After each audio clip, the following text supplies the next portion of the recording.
Salut à tous. Alors aujourd'hui je reviens comme convenu pour vous faire la petite vidéo info-intox diététique. Donc je vous ai demandé sur Facebook si vous aviez des questions. Alors ce que j'ai fait c'est que j'ai répertorié vos questions et puis j'ai ajouté évidemment des petites choses.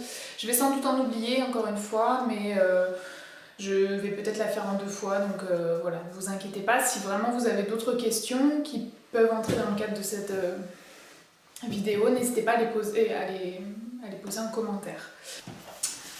Alors, première info intox. Est-ce que le jus de citron ou le vinaigre de cidre peut être bénéfique le matin dans le cadre d'une perte de poids? Alors, tout ce que ça peut vous faire, c'est vous aider déjà à stimuler votre système digestif. J'en avais parlé dans mes 2 précédentes vidéos. Ça ne va pas avoir d'effet brûle-graisse ou voilà, mais ça peut être aussi bénéfique au niveau du teint. Donc ça va avoir un effet détox, même si j'aime pas trop ce mot-là, mais ça va avoir un effet un peu salvateur à ce niveau-là. Le matin, notamment quand vous entrez en changement de saison, ce genre de choses, c'est bien de faire une petite cure comme ça le matin à jeun, un petit jus de citron ou vinaigre de cidre. Mais c'est toujours pareil, n'espérez pas perdre du poids avec ça, c'est pas fait pour ça. Ça peut juste, je vous dis, vous aider à avoir, notamment si vous avez des petits problèmes de peau, voilà, à avoir un effet un petit peu bénéfique sur le teint. Ensuite, ah oui, alors ça c'est très très important. Faut-il consommer absolument de l'aspartame dans le cadre d'une perte de poids? Non, je suis complètement contre l'aspartame. Alors déjà, vous savez que sans doute qu'il y a de plus en plus d'études controversées à propos de l'aspartame. Le problème de l'aspartame, c'est que, outre le fait, alors certes, c'est pas du sucre, ça va pas être calorique comme le sucre, mais le problème, c'est que au niveau de votre mental, vous allez quand même apporter une sensation de sucré, et que donc vous allez toujours garder éventuellement cette petite addiction latente au niveau du sucré. C'est quelque chose que je n'aime pas. Pourquoi? Alors sans rentrer dans les considérations scientifiques, c'est juste que moi je privilégie le naturel. Il faut qu'on reste, faut pas bannir le sucre dans le sens où on se dit je vais perdre du poids, je ne mange plus de sucre. C'est complètement aberrant. Et en plus, outre tous ces éléments-là, en plus, je vous dis, on n'a pas. De plus en plus, on se demande si ça n'a pas un effet en plus néfaste sur la santé. Donc l'aspartame, moi je suis catégoriquement contre, vous ne me verrez jamais préconiser l'aspartame. Il y a autre chose qu'on voit depuis peu de temps dans les rayons des supermarchés ou autres, c'est la stevia. Alors la stevia, c'est censé être pareil, un sucre complètement différent de l'aspartame dans le sens où ça va être quelque chose de naturel, mais c'est pareil, je suis vachement vigilante avec ça parce qu'on n'a pas assez de recul là-dessus. Je trouve qu'il y a encore trop l'effet marketing avec cet élément-là, donc soyez vigilante et je vous dis encore une fois, ne partez pas dans l'esprit, même en étant dans une perte de poids, de penser que le sucre égale forcément je vais prendre du poids ou non. Peut-on manger des amandes ou fruits secs dans le cadre d'un goûter ou d'une collation? Alors en fait les fruits secs vont être très intéressants dans la mesure où ils sont bourrés de zinc notamment. Certains aussi contiennent du fer. Donc en termes d'éléments nutritifs, c'est très intéressant. Maintenant, c'est quelque chose d'assez, pour la plupart, donc je pense amandes, noix, noisettes. C'est assez riche, mais c'est toujours pareil. Moi, je vous le recommande parce que c'est quand même un aliment qui est vraiment très intéressant au niveau nutritionnel. Donc vous pouvez très bien le manger, oui, dans le cadre d'une collation. Maintenant, toujours pareil, hein. Pareil que dans mes 2 précédentes vidéos, soyez à l'écoute de votre corps, n'en mangez pas non plus un noisetier complet. Voilà, il faut rester toujours dans faire attention aux quantités, toujours, quel que soit l'aliment que vous consommez. Après, il y a des petites exceptions. Mais je vais en reparler un petit peu tout à l'heure, mais c'est très intéressant au niveau nutrition. Peut-on boire pendant le repas ou il faut mieux attendre la fin du repas? Alors, ça, il y a 2 écoles. Donc en fait, ce qui va se passer quand vous allez boire pendant le repas, tout simplement, et c'est complètement logique, c'est que vos aliments vont avoir tendance à gonfler.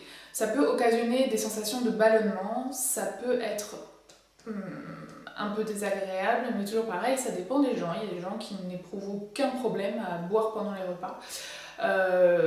Par contre, moi, comme je vous l'ai conseillé dans mes 2 précédentes vidéos, avant le repas, mais bien avant, un quart d'heure avant, essayez de prendre un grand verre d'eau, ne serait-ce que pour essayer de modérer votre appétit.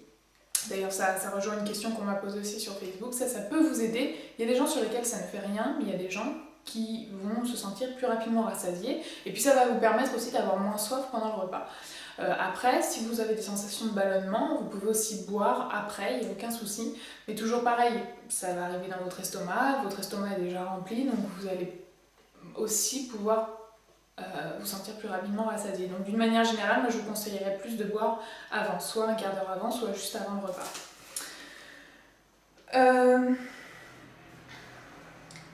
Alors, existe-t-il donc quels sont les aliments pour la beauté des cheveux?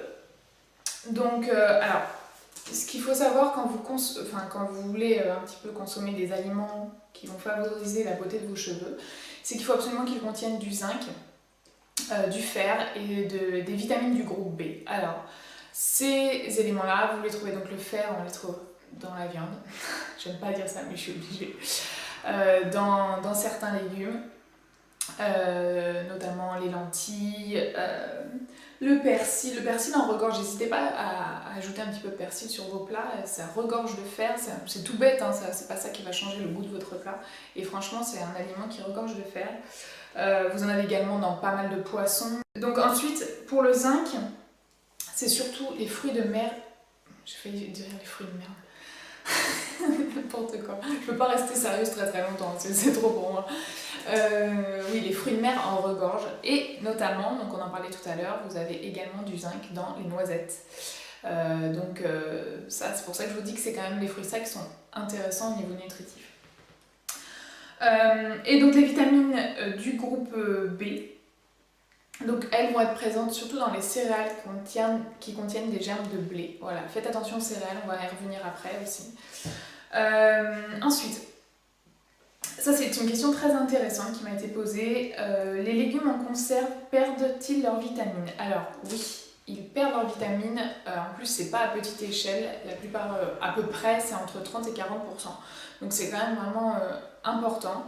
Mais il faut savoir aussi autre chose, c'est que si vous achetez des légumes frais, je vais vous donner un exemple tout bête, mais si vous laissez votre, je sais pas, on va prendre des haricots verts par exemple, et vous les laissez ne serait-ce que 3 ou 4 jours dans le frigo, ils vont avoir tendance à perdre très très très rapidement, j'ai presque plus de batterie, très très très rapidement leurs vitamines. Et par exemple la vitamine C, elle, au bout de 2 ou 3 jours, vous perdez 80% de vitamine C. Donc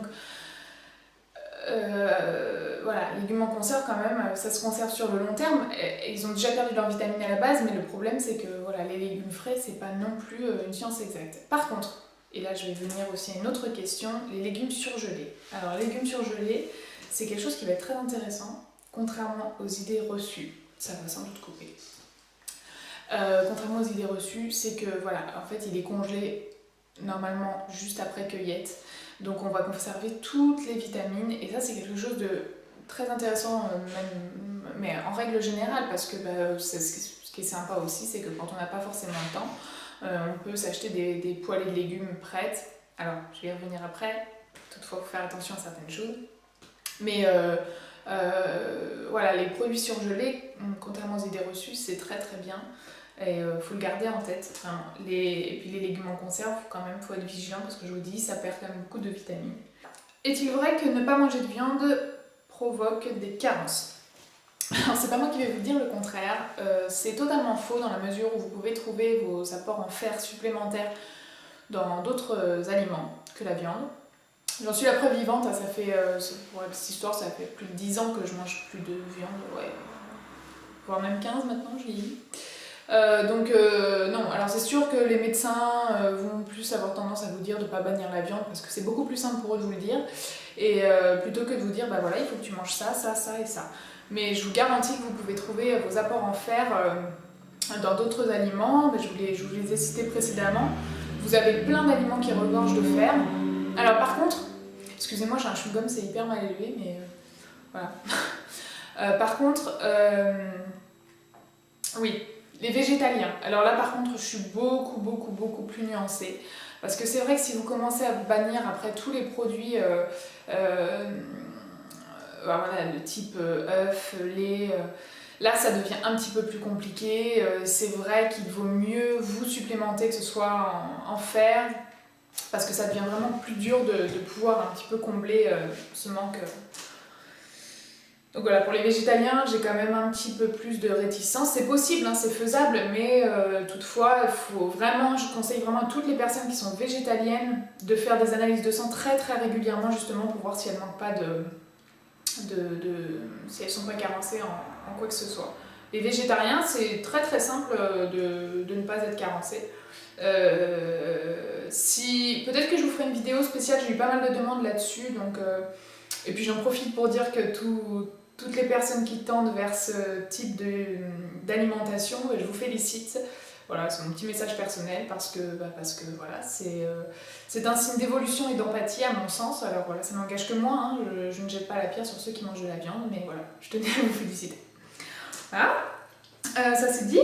Alors, on m'a posé des questions concernant le thé, le café vert, le thé vert, les tisanes on en voit partout, vous savez, je sais pas si je suis dans les supermarchés, tout, enfin, voilà, des trucs marketing à outrance, maigrissez en buvant 3 litres de tisane par jour, enfin, bref.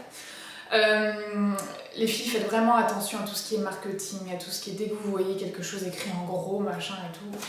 Limite, méfiez-vous encore plus, quoi, parce qu'en général, ce sont des arguments marketing dans 95% des cas, et ceux qui vont justement ne pas le mettre en avant, c'est souvent les produits qui sont le plus intéressants. Donc, il n'y a aucune boisson qui va vous faire brûler les graisses. Par contre, le thé vert ou ce genre de choses va avoir des vertus diurétiques, donc va vous permettre d'éliminer plus facilement, mais ça ne va pas brûler vos graisses. Alors c'est bien dans le cadre d'une perte de poids parce que justement ça vous permet d'éliminer, de vous sentir, vous savez, un peu moins gonflé, mais c'est juste des sensations, c'est pas quelque chose qui va vous amorcer une perte de poids ou vous faire brûler de la graisse. Les shorties, il y a aussi des ceintures, vous savez, spéciales sudation qui vendent sur le téléachat ou des trucs comme ça. Est-ce que ça fait maigrir? Alors ça ne va pas vous faire maigrir dans le sens où vous n'allez pas perdre en masse graisseuse. Par contre, ça va vous aider à suer de manière localisée, donc que ce soit au niveau de la sangle abdominale ou au niveau des fessiers.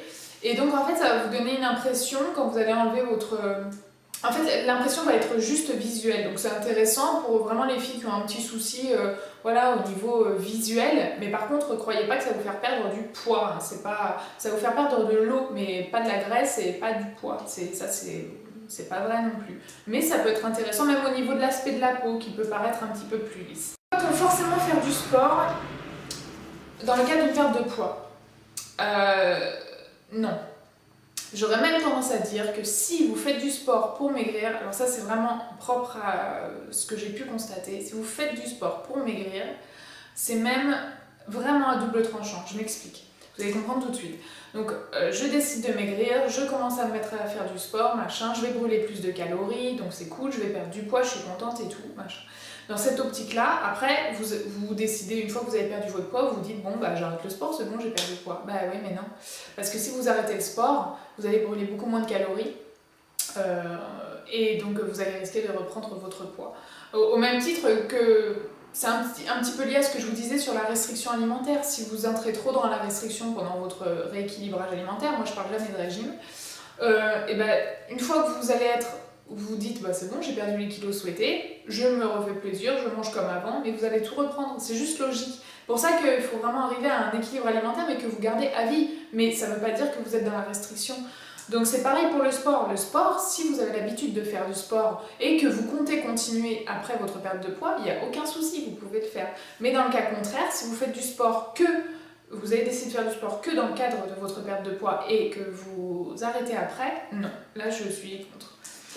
Donc, ensuite, au niveau des eaux minérales, donc on m'a demandé notamment les eaux minérales Contrex, ce genre de choses.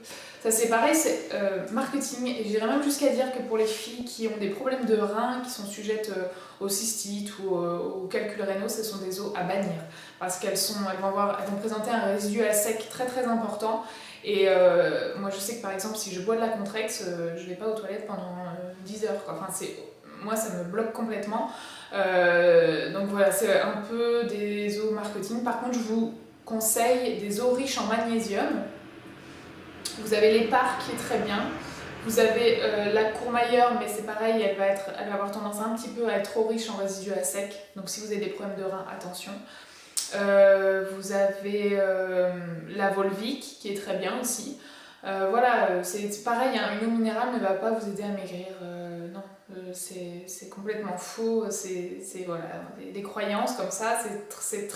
Disons que c'est des moyens de publicité qui sont très attractifs hein, pour les marques, mais faites vraiment attention, faites la distinction pour essayer de discerner le vrai du faux. Et Dieu sait qu'il y en a, surtout dans ce domaine. Faut-il boire 1 litre d'eau, 1,5 litre d'eau par jour? Alors évidemment, boire de l'eau c'est recommandé. Maintenant, faut savoir que bon, vous avez de l'eau même dans l'alimentation, dans votre alimentation, elle contient de l'eau. Ce qu'il faut surtout, c'est, bon, faut pas s'attacher strictement au 1,5 litre, mais par contre, il faut jamais attendre d'avoir soif. Voilà, le meilleur repère c'est ça, n'attendez jamais de ressentir la soif pour boire. Ça c'est la meilleure chose qui vous permettra de boire. Comme ça, vous essayez un petit peu de cerner vos besoins en eau. Voilà, mais il ne faut jamais attendre de ressentir la soif. Ensuite, les poêlées de légumes surgelés sont-elles trop grasses et contiennent-elles trop de sel? Alors, tout dépend de ce que vous achetez, c'est toujours pareil. Je vais vous citer un exemple. Moi, je consomme pas mal avec mon copain, on consomme beaucoup de produits surgelés Picard.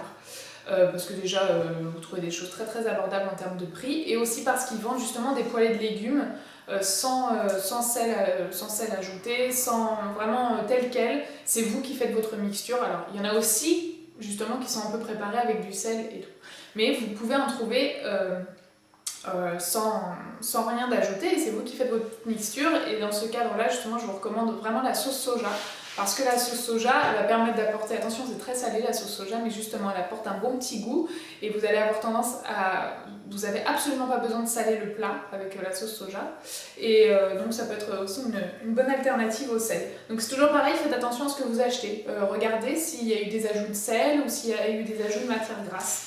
Voilà, il vaut mieux toujours faire les choses vous-même, comme ça vous contrôlez vos apports justement de cette façon. Alors, question très intéressante aussi concernant le café. Le café provoque-t-il des pics d'insuline? Alors, oui et non. Donc oui, en effet, quand vous allez boire votre café, ça va provoquer un petit pic d'insuline. Par contre, le café va aussi favoriser la combustion des graisses. Donc en fait, en gros, ça s'annule. Alors je sais qu'on a entendu beaucoup de trucs sur les régimes américains notamment, mais ce sont des études qui sont complètement controversées, et en France, il y a eu des études qui ont été faites là-dessus, et en fait ça s'annule quoi. Oui, d'un côté ça provoque un pic d'insuline, mais d'un côté ça accélère aussi la combustion des graisses. Donc n'ayez aucune crainte là-dessus, vous pouvez boire du café, ça ne va pas avoir d'incidence. Doit-on remplacer le sucre par le miel? Alors doit-on? Non, il n'y a pas de doigt. Humour à la con, bonjour. Non, le miel, c'est très intéressant dans la mesure où c'est un sucre naturel. Voilà. Donc évidemment ça dépend du miel aussi que vous prenez. Prenez toujours des miels qui sont les plus naturels possibles. Mais c'est un sucre qui va être facilement assimilable par l'organisme. C'est vrai que moi je recommande plus le miel, parce qu'il a aussi plusieurs vertus que la confiture. Voilà, donc vous n'êtes pas obligé de remplacer tous vos apports en sucre par le miel, mais par exemple le matin sur les biscottes, c'est plus intéressant de consommer du miel plutôt que de la confiture. Existe-t-il un régime miracle, des gélules miracles? Bah non. Non. C'est Bénédicte qui m'a posé cette question, je te fais un gros bisou. Non, ça se saurait hein, s'il existait. Alors déjà, régime, vous savez que je suis contre ce terme, puisque pour moi, il suscite tout ce qu'il y a de plus rébarbatif dans une perte de poids. Donc voilà, moi je parle de rééquilibrage alimentaire, vous ne verrez jamais utiliser le mot régime, parce que... Voilà, donc non, il n'y a pas de régime miracle, il n'y a pas de gélule miracle, même au contraire, les gélules, méfiez-vous beaucoup de ce que vous prenez en pharmacie. Vous avez mis du pipeau, allez, à 80% c'est du pipeau quoi, 80% c'est des trucs qui vont agir en placebo à la limite, mais non, vous avez quelques trucs qui fonctionnent, mais c'est vraiment pas la majorité, notamment ce qui va vous aider à éliminer davantage, mais toujours pareil en ayant des vertus diurétiques et non brûle-graisse, mais ça vous permet de vous affiner en fait, je pense notamment aux draineurs. Mais c'est pareil, la majorité des draineurs qu'on trouve en pharmacie ne sont pas du tout concentrés en principes actifs et pipeau quoi. Donc méfiez-vous beaucoup de tout ce qu'on peut trouver. N'oubliez pas que la plupart des choses c'est du marketing quoi, vraiment. Surtout dans le cadre le business de la minceur, c'est un truc énorme et la plupart des choses c'est vraiment du marketing, donc méfiez-vous beaucoup. Ensuite, excusez-moi. Ah, une question que j'adore particulièrement. L'ananas. Ah, ce fameux bon vieil ananas. Donc, je suis excitée comme une puce aujourd'hui. Donc, ouais, l'ananas a-t-il des vertus brûle-graisse? Non, non, non, non, non et non. C'est une croyance, c'est un truc... je vois ça mais tellement partout, j'en peux plus voir ce truc là. Non, c'est complètement faux. Vous allez avoir des aliments comme ça qui vont être sujettes aux croyances qui sont complètement erronées. Non, l'ananas n'agit pas comme un petit Pac-Man sur vos graisses, non, non, pas du tout. C'est un fruit intéressant au point de vue nutritif, il a d'autres qualités mais pas celle-là. On va apparenter ça en fait à des sensations alimentaires, on va avoir le sentiment que les aliments qui vont être un petit peu acides ou vont agir oui, comme des Pac-Man sur la graisse parce que justement c'est acide, mais c'est complètement faux. Voilà, il faut vraiment faire la part des choses. Ça a d'autres qualités, attention, hein, ça a d'autres qualités. Les fruits regorgent de vitamines, mais pas celle-là, quoi. Pas celle-là. Et j'insiste bien là-dessus, puisque j'ai vu des vidéos où on vantait les qualités supposées brûle-graisse de l'ananas, et c'est totalement faux. Donc voilà, faites bien la part des choses. Je vous le redis encore, je vous le redirai jamais assez. Faites attention à ce que vous voyez sur YouTube, notamment. Vraiment. Donc... je vais passer pour une rabat-joie, mais voilà, je suis désolée, je vous ai dit à partir du moment où je fais ces vidéos, je suis honnête avec vous, j'essaie de vous faire profiter de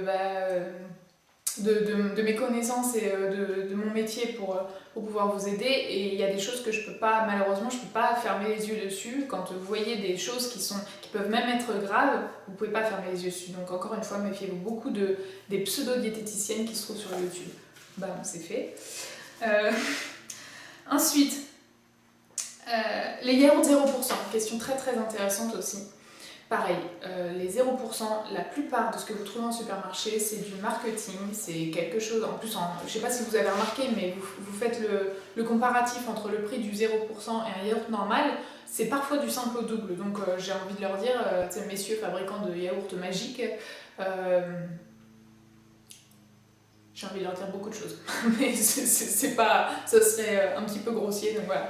Non, et en plus, pire que ça, c'est que parfois vous allez avoir, en fait, comme ils vont enlever, en effet, ils n'ont pas le droit de dire que c'est 0% s'il y a des matières grasses dedans, donc en effet, ils enlèvent les matières grasses, mais parfois ils vont combler cette absence de matières grasses par du sucre. Et donc du coup, vous allez vous retrouver avec un yaourt qui a 2 fois plus de sucre qu'un yaourt normal. Donc vous voyez le truc. Et pourquoi ils font ça? Parce qu'il faut quand même que votre yaourt il ait du goût accessoirement.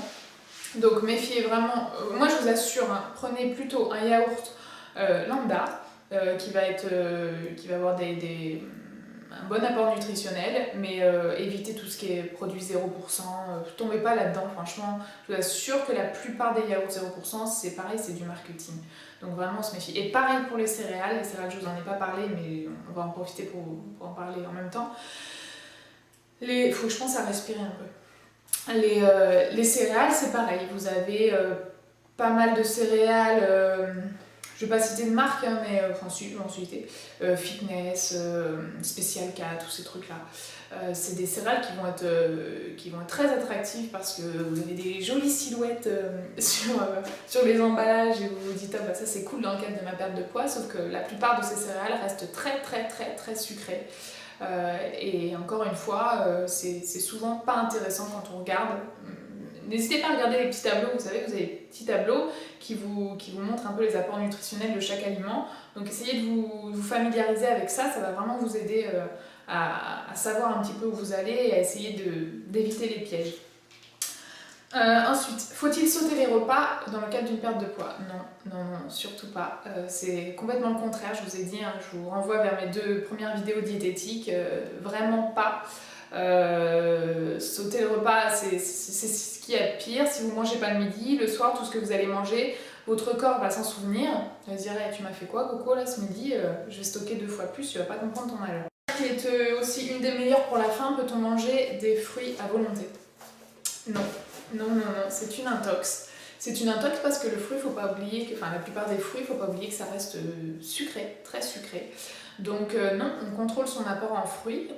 Les fruits sont très intéressants au niveau nutritionnel, au niveau de l'apport en vitamines, mais par contre ça reste très sucré, donc il est hors de question de les consommer à volonté. Toujours pareil, soyez à l'écoute de votre corps. Si vous avez envie de vous manger une petite pomme à 4 heures, c'est pas une raison pour en manger 10 000. Voilà les filles, bon pareil, j'ai encore plus de batterie, donc je vais me dépêcher. Excusez-moi, j'étais un petit peu excitée comme une puce dans cette vidéo. Donc bah voilà, je crois que je vais faire un petit peu le tour. Écoutez, j'espère que cette vidéo vous a plu. La prochaine vidéo, je vais avoir le temps j'espère. La prochaine vidéo sera toujours une vidéo diététique, hein, je suis lancée sur ce thème-là, qui concernera les troubles du comportement alimentaire. Donc d'ores et déjà, je tiens à vous dire que je vais peut-être m'étaler personnellement sur cette vidéo, je l'ai décidé, c'est mûrement réfléchi, donc vous allez être sans doute très surprise. Mais je voudrais aussi, si vous avez, dans un élan de générosité extrême, si vous pouvez me faire part de vos expériences, ça serait génial. Je vais m'en servir après pour alimenter, je vais faire 2 vidéos, je vais m'en servir pour l'alimenter. Donc évidemment, vous inquiétez pas, tout restera anonyme si vous souhaitez que ça le soit. Donc vous m'envoyez ça par MP, vous m'expliquez un petit peu votre cas et voilà. Donc c'est une vidéo très très importante. Les troubles du comportement alimentaire sont vraiment quelque chose à ne pas prendre à la légère du tout. Il faut arrêter que ça devienne un tabou et c'est pour ça aussi que je vais sans doute vous parler de mon expérience parce que j'ai vraiment envie que ça soit quelque chose qui soit de plus en plus... voilà, je veux que ce soit mieux perçu, si ça peut aider qui que ce soit. C'est pour ça que je le fais, que je vais me mettre sans doute à nu devant vous. Enfin, hein, à la limite du raisonnable. Mais voilà, si ça peut aider qui que ce soit, j'en serais ravie. Et donc voilà, donc n'hésitez pas à me faire part un petit peu de vos expériences personnelles par message privé. Voilà, je vous fais d'énormes gros bisous, je vous remercie à tous pour vos abonnements, vos encouragements, vos commentaires.